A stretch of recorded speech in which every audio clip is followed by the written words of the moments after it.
আসসালামু আলাইকুম। সংবাদে আপনাদের সবাইকে স্বাগত জানাচ্ছি। আমি ফিরোজ তোহা। শুরুতেই আরবে কেবলস সংবাদ শিরোনাম। বাংলাদেশের সর্বশেষ গুরুত্বপূর্ণ আপডেট সংবাদে আপনাকে স্বাগত। শুরুতেই সংবাদ শিরোনাম, পরে বিস্তারিত। প্রথমে জানাব, তারেক রহমানের কোনো পরিকল্পনা নেই, 6 মাসে সরকার সম্পূর্ণ ব্যর্থ, বললেন নাহিদ ইসলাম। বিএনপির প্রধানমন্ত্রী তারেক রহমান একজন ব্যর্থ সরকার। এই ব্যর্থ সরকার দেশে আসার পর কোনো পরিকল্পনা হাতে তো নিতেই পারেনি, মূর্খ গণ্ডমূর্খ এক সরকার বলে জানিয়েছেন নাহিদ ইসলাম। তিনি মনে করেন তারেক রহমান চীনে গিয়ে খালি হাতে ফেরত এসেছে, মালয়েশিয়ায় গিয়ে সিন্ডিকেটের সঙ্গে গোপন বৈঠক করেছে এবং 5 লক্ষ টাকার মালয়েশিয়ায় যাওয়ার খরচকে এখন 8 থেকে 10 লক্ষ টাকায় উন্নীত করেছে। এই হচ্ছে তারেক রহমানের অর্জন। সারা দেশে বিদ্যুৎ দিতে পারেনি, গ্যাস দিতে পারেনি, ফ্যাক্টরি বন্ধ হয়ে লাখ লাখ মানুষ বেকার হয়েছে। এটাই হচ্ছে ব্যর্থ তারেক রহমানের ব্যর্থ সরকার। এরপর জানাবো, বিএনপি ক্ষমতা এলেই সংকট বাড়ে, বলেন সারোয়ার তুষার। দেশে জ্বালানি সংকট এবং শিডিউল লোডশেডিংয়ের জন্য বিএনপি সরকারকে দায়ী করে কঠোর সমালোচনা করেছেন জাতীয় নাগরিক পার্টি এনসিপির কেন্দ্রীয় যুগ্ম আহ্বায়ক সারোয়ার তুষার। তিনি বলেছেন, বিএনপি যখনই ক্ষমতা আসে তখনই দেশে হরিলুট চলে এবং হরিলুট চলার কারণে মূলত সারা দেশে আমরা দেখতে পাই সারা দেশেই শুধু সংকট আর সংকট আর সংকট চলছে। বিএনপি মানেই সংকট। তারা ক্ষমতা আসলে বিদ্যুৎ থাকে না, জ্বালানি থাকে না, পাম্পে তেল থাকে না। এদিকে সম্পাদকদের লেখনির মাধ্যমে সত্য তুলে ধরার আহ্বান জামাত আমিরের। যারা পত্রিকার সম্পাদক রয়েছেন তাদের নিজ নিজ লেখনির মাধ্যমে সত্য জনসম্মুখে প্রকাশ করার আহ্বান জানিয়েছেন বাংলাদেশ জামাত ইসলামের আমির ডাক্তার শফিকুর রহমান। তিনি জানিয়েছেন যে আপনারা হচ্ছেন জাতির বিবেক, যারা সাংবাদিক তারা হচ্ছে জাতির বিবেক। আপনারা জাতির সমস্ত সমস্যাগুলো পত্রিকার মাধ্যমে তুলে ধরবেন। এবারে জানাবো, তারেক রহমান আমাদের কাজী নজরুল ইসলাম, বললেন বিএনপির চিফ হুইপ। জাতীয় কবি কাজী নজরুল ইসলামের সঙ্গে বিএনপি চেয়ারম্যান ও প্রধানমন্ত্রী তারেক রহমানের তুলনা করেছেন বিএনপির সংসদের প্রধান হুইপ নুরুল ইসলাম মনি। তিনি বলেছেন, নজরুল তার সৃষ্টির মধ্য দিয়ে মানুষের মাঝে বেঁচে আছেন, আর তারেক রহমান আমাদের নজরুল হলেন তারেক রহমান। এবং সর্বশেষ জানাবো, সৌদির তেলবাহী জাহাজে ব্যালিস্টিক ক্ষেপণাস্ত্র হামলা। লোহিত সাগরে আবারও ব্যাপক ক্ষেপণাস্ত্র হামলা চালানো হয়েছে সৌদি আরবের একটি তেলবাহী জাহাজে। আজ হুতি যোদ্ধারা এই আক্রমণ চালিয়েছে বলে জানা গেছে। হুতির মুখপাত্র ইয়াহিয়া সারি তিনি বিষয়টি নিশ্চিত করেছেন। তিনি জানান, সৌদি আরব আমাদের উপর যে বিমান হামলা চালিয়েছিল যুক্তরাষ্ট্রের সঙ্গে তার প্রতিশোধ হিসেবে এই আক্রমণ চালানো হয়েছে। বর্তমান আক্রমণের কারণে সৌদি আরবের জ্বালানি রপ্তানিতে বড় ধরনের সমস্যার সৃষ্টি হয়েছে। সৌদি আরব সাহস করে ইয়েমেনের বিরুদ্ধে হুতিদের বিরুদ্ধে যুদ্ধে নামার মতো তাদের সেই সৎসাহস নেই। তারা পাকিস্তান এবং তুরস্কের সঙ্গে চুক্তি করলেও প্রকৃতপক্ষে তারা এই মুহূর্তে হুতিদের কাছে প্রতিনিয়ত মার খাচ্ছে। তারপরও তারা হুতিদের কোনো কিছুই করতে পারছে না। প্রিয় দর্শক, এতক্ষণ শুনছিলেন সংবাদ শিরোনাম, এবারে বিস্তারিত। তবে তার আগে বন্ধুরা অনুরোধ থাকবে, এই সংবাদটিতে একটি লাইক দিন। এই চ্যানেলে আপনি নতুন হয়ে থাকলে আমাদের সংবাদটি দেখতে দেখতে চ্যানেলটি সাবস্ক্রাইব করে রাখুন। কমেন্ট করে বন্ধুরা আপনার মূল্যবান মতামত জানিয়ে দিন আপনি বিশ্বের কোন দেশ থেকে বা বাংলাদেশের কোন স্থান থেকে আমাদের সংবাদটি দেখছেন এবং শুনছেন। আর বন্ধুরা, সংবাদটি আপনার সোশ্যাল মিডিয়া ফেসবুকে শেয়ার করে বন্ধুদেরও দেখার সুযোগ করে দিন। গাজা যুদ্ধে আপনি যদি নিরীহ ফিলিস্তিনিদের ভালোবেসে থাকেন, কমেন্ট বক্সে কমেন্ট করে পুরো বিশ্ববাসীকে আমাদের এই তাজা আপডেটটি দেখার সুযোগ করে দিন। এবারে বিস্তারিত। তারেক রহমান পুরো ব্যর্থ সরকার বলে জানিয়েছেন নাহিদ ইসলাম। বাংলাদেশে এই মুহূর্তে একজন ব্যর্থ সরকার ক্ষমতায় এসেছে। 6 মাসে ব্যর্থ সরকার কিছুই করতে পারেনি।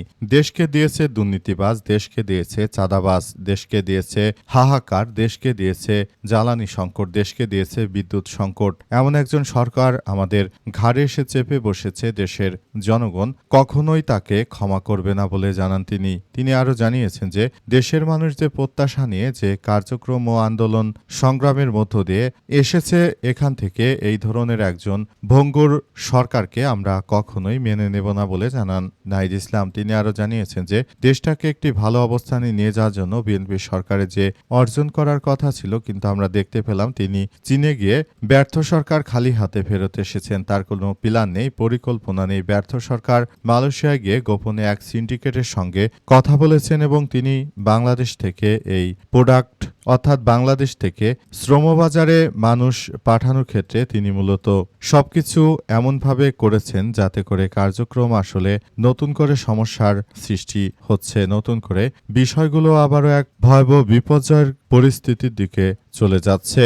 এই হচ্ছে বর্তমান সরকারের সব থেকে অর্জন। সারা দেশকে চাঁদাবাজি, রাহাজানি, সন্ত্রাসীতে ডুবিয়েছে বর্তমানে সরকার। তিনি আরও জানিয়েছেন যে দেশকে এই ভয়াবহ দুর্যোগ থেকে যদি বের করে না আনতে পারে তাহলে দেশে আবারও এক ভয়াবহ বিপদের সম্মুখীন হবে। বাংলাদেশ চলে যাবে এক ভয়াবহ বিপদের মধ্যে, সেখান থেকে আমরা আর বের হতে পারবো না। সরকার চাকরি দেওয়ার কথা বলে ক্ষমতা এসে এখন সবাইকে উপহার দিচ্ছে বেকারত্ব।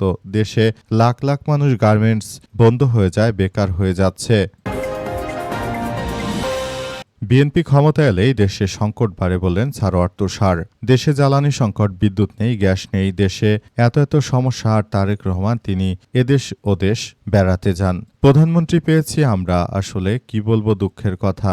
এত আন্দোলন সংগ্রাম করার পর এমন একজন সরকার পেলাম আমরা, যিনি একজন ব্যর্থ সরকার। এটি আমাদের জন্য খুবই দুঃখজনক এক ঘটনা বলে বিষয়গুলো নিশ্চিত করা হয়েছে। আরও জানানো হয়েছে যে এই ঘটনাগুলো যারাই ঘটাচ্ছে তাদেরকে কোনোভাবেই ছাড় দেওয়া হবে না। বিএনপি সরকার যে ধরনের কার্যক্রম আসলে শুরু করেছে সেটা কোনোভাবে এই বিপর্যয় থেকে আসলে রক্ষা পেতে পারে না। আমরা মনে করি এই ঘটনাগুলো আমরা আসলে কোনোভাবেই মেনে নেব না।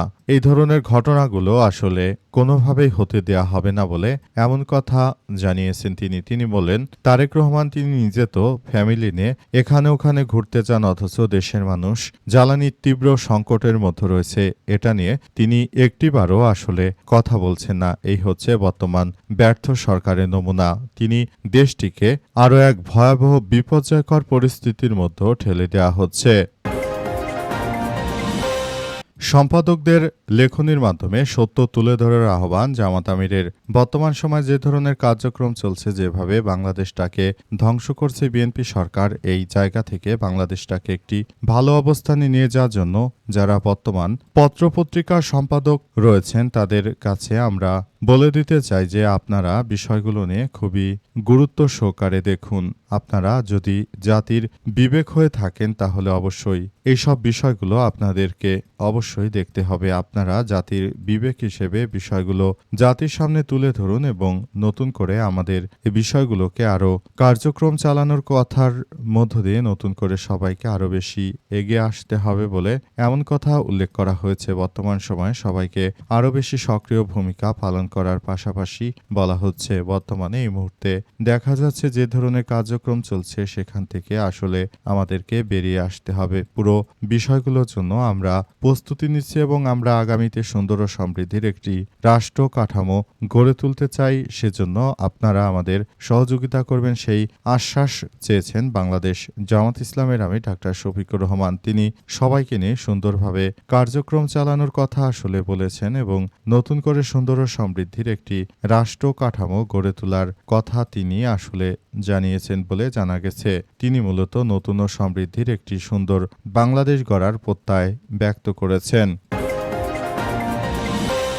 তারেক রহমান আমাদের কাজী নজরুল বললেন চিফ হুইপ। জাতীয় কবি কাজী নজরুল ইসলামের সঙ্গে বিএনপির চেয়ারম্যান ও প্রধানমন্ত্রী তারেক রহমানের তুলনা করেছেন বিএনপির সংসদের হুইপ নুরুল ইসলাম মনি। তিনি বলেছেন নজরুল তার সৃষ্টির মধ্য দিয়ে মানুষের মাঝে বেঁচে আছেন, আর তারেক রহমান তার নেতৃত্ব দিয়ে আমাদের জন্য তিনি দেশটাকে একটি সুন্দর ও সমৃদ্ধির পথে এগিয়ে নিয়ে যাওয়ার কার্যক্রম শুরু করেছেন। আমরা বিষয়গুলো খুবই গুরুত্ব সহকারে দেখছি। এটি আমরা আসলে দেশটাকে সুন্দর ও সমৃদ্ধির পথে এগিয়ে নিয়ে যাচ্ছি। তবে বিষয়টি আসলে আমাদের জন্য খুবই ভালো একটি বিষয় যে তারেক রহমানের মতো একজন নেতৃত্ব আমরা পেয়েছি। এটি আসলে আমাদের জন্য খুবই এক গুরুত্বপূর্ণ বিষয় হিসেবে আবির্ভূত হয়েছে। দেশটাকে আমরা ভালো অবস্থানে নিয়ে যাওয়ার মধ্য দিয়ে আসলে পুরো রাষ্ট্র কাঠামোকে এগিয়ে নিয়ে যাওয়ার কার্যক্রম আসলে চালিয়ে যাচ্ছি বলে জানিয়েছেন তিনি। আসলে পুরো বিষয়গুলোকে খুবই গুরুত্ব সহকারে দেখছি বলে এমন কথা উল্লেখ করা হয়েছে।